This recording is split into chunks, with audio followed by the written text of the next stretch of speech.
We now have Typhoon Usagi, also known as Ofel, in the Philippines, and we still have Manyi currently impacting Guam, Taraji just towards the south of Hong Kong. There's a lot to talk about, but in this update, we are specifically going to focus on Usagi, also known as Ofel. Make sure you check your local weather agencies for more information on those other storms. But this one, let's talk about this because this has organized. It's in the Philippine Sea, and we're seeing intensification. The Philippine Sea effect coming back into play once again with this low-level center continuing to wrap up basically due east of Catanduanes, due east of Samar, and it's expected to continue to track towards northwest while strengthening right up the landfall here into northeastern Luzon as we go ahead into Thursday morning. By Wednesday night, already seeing increasing rainfall across parts of Isabela, Aurora, over towards Cagayan before this clips off there, moving across the Batanes Islands and eventually impacting Taiwan, and then Manyi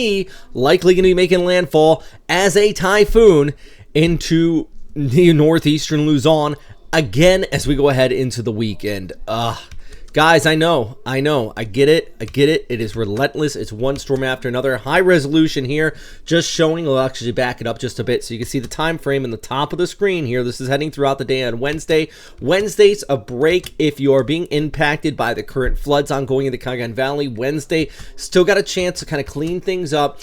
Get ready for the next storm, which is going to pick up that rainfall. Now, the good news with this one, it is a little bit further towards the north, which means that places like Iligan, Quayan, extending down towards the Magat Dam area, going to be missing out on the heaviest of the rainfall. It is further towards the north near the headwaters of the Cagayan River that we're going to be seeing that highest threat of flooding as this skips on by and pushes off towards the north. And in fact, let's take another look at the satellite imagery and kind of see what I'm talking about here. When we're looking at this as far as its intensification, you kind of have this running just off here. It's going to be clipping just like that, moving towards north and west. Still seeing that low-level center continue to wrap up. And as I mentioned, the PAGASA has said that this is now a full-on typhoon, and you see the official track from the agency here as of their 5 a.m. update with it moving off towards northwest and even putting out signal force warning once already. But I stand by what I always say about signal force warnings. I dislike them mainly because they don't talk about the broader impacts about the storm, and plus that says one, by the time this makes landfall it's going to be a typhoon, so you're probably going to be up to a 3 or a 4 in Cagayan. It's just looking ahead. I wish they would just put out the max signal force warning versus kind of the gradual step ups, but I digress. This is the other issue though, the wind being an issue, but the rainfall. We have been seeing the Cagayan River rise, and a shout out to the Magat Dam. Guys, I see it already. I don't want to call out specific news agencies, but if you just Google Cagayan River, there are news agencies already blaming the Magat Dam for the water level rise here. They kept that dam lower well ahead of this. I've been watching what they're doing with it. A lot of the water level we are seeing in Cagayan well towards the north of the Magat Dam is not due to the water release. Yeah, I'm sure that's not helping, but it really is more the 500-600 millimeters of rainfall in and across these mountains here, which of course has to run downstream. And that photo, it's coming out of here. Magat Dam's way back here, but a lot of the heaviest of the rainfall took place in here and right in through here. So that's where you're getting a lot of these rivers and streams coming in, and that's the reason why it's flooding upstream. It's not so much to do with this in here. I just want to stress that I will call people out when they deserve to be called out, PAGASA being one of them, but I think they did a good job in the last storm, and sometimes the water just piles up and you can't, it's Mother Nature. And the issue with this next storm, and I'm going to stress it with you guys, is not going to be the wind.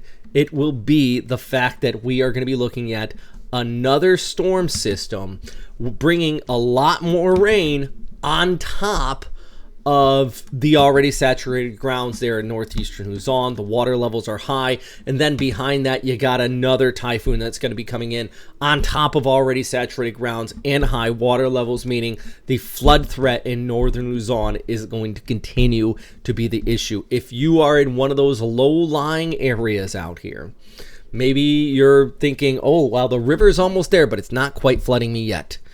Guys, prepare to evacuate. if needed out here. Maybe don't wait for those orders. Be ready to go. Have that emergency ready to go kit for you. And know your information from official sources. Make sure you talk to your local warning agencies in your local town there and everything. Just be like, what do you think I should do? Know where your evacuation sites are. Because, yeah, I mean, the next storm, Ofel here, not going to be a super typhoon. Like I said, the mountains already are drenched in all that water. And even after these storms go by, both of these next incoming typhoons, Ofel and Manyi, the water will not be one and done. This is going to take a long time to drain out here across the mountains of northeastern Luzon. So see here on Thursday when that storm's been pushing on by, pretty much all of that area's region 2 extending back towards the Ilocos Norte are going to be looking at the heavy rainfall. But I do believe that even after next week, all of these mountains are still going to have to drain out, and it's going to take a bit. And the issue is going to be continued flooding. So yeah, there's a lot to talk about here. Not to mention the waves, which offshore of northeastern Luzon across the Batanes Islands going to be upwards of 3 to 6, maybe 7 meters as that kicks across the Luzon Strait, and then the next one coming in right on its heels. Now, the good news with this one, I do think that it is going to be sheared apart just a bit. We actually were showing that earlier today in the last update with the SpaghettiOs, but the spaghetti plot really kind of shows that pretty well. This is looking ahead at Manyi, by the way. This is Manyi, and you see that kind of wall right there? That is actually due to a cold surge that's going to be setting up as we go ahead into the weekend. So hopefully that flattens it out, but unfortunately, that just means a lot of scattered rainfall additionally across northern Luzon. I know I was just going to mention, concentrate on Usagi, but I would be remiss not to mention the next storm that's going to be coming in on the heels of it and what the potential is. Also, a big shout out to PAGASA for warning on this storm right here, Manyi, while it's still near Guam.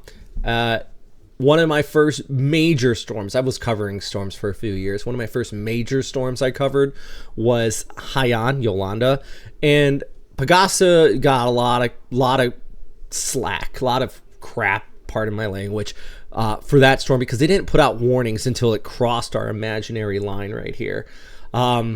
Voices were heard, and they're putting these warnings out now well back to here. So I know a lot of you guys like to kind of hate on them and all that. I think they're doing a fantastic job, and I think that credit is due where it is needed. And the fact that they're putting out a warning on this well towards the east is fantastic, and hopefully it saves lives. So a shout out to them.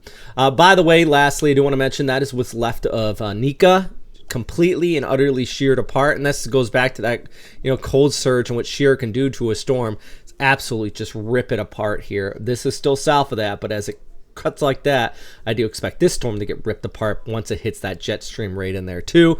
And the same thing goes for the one behind it for Manyi. But for now, yeah, once again, as we go ahead on the Wednesday night over towards Thursday, we're going to be looking at this increasing wind and rain here for northeastern Luzon, as now Typhoon Usagi, also known as Ofel in the Philippines, makes landfall, pushes off towards north, and then another typhoon, Manyi, likely is going to be making landfall as we head into Sunday, possibly over towards Monday, again into northeastern Luzon. I'm meteorologist Robert Spetta. As always, thanks for watching. Number one thing, of course, please, friends, stay safe out there. Check out the link down below if you want to help out on Patreon, and don't forget to hit that subscribe button.